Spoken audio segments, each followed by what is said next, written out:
Retour dans le sud du pays, notamment dans la région des Grands Ponts. Dans le cadre du projet de renouvellement du parc automobile, 15 transporteurs ont reçu récemment des véhicules.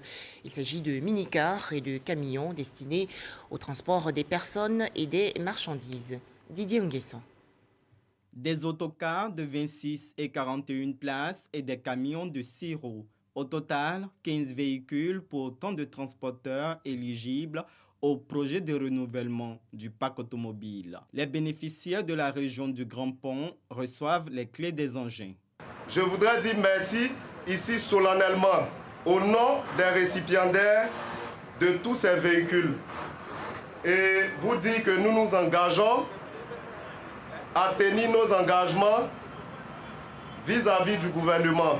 Pour être éligible, il faut être ivoirien, se constituer en entreprise et s'engager à respecter le cahier des charges, notamment les consignes de maintenance technique et le remboursement des traites.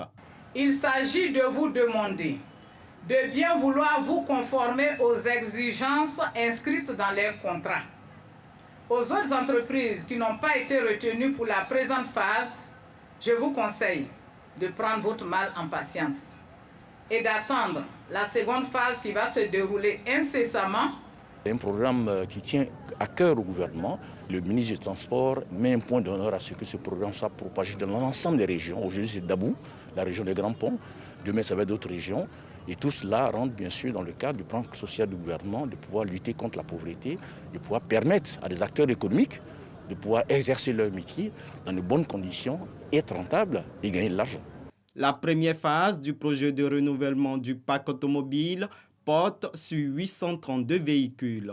La seconde phase prendra en compte, outre la livraison de 2700 véhicules, l'implantation en Côte d'Ivoire d'une usine automobile du partenaire chinois.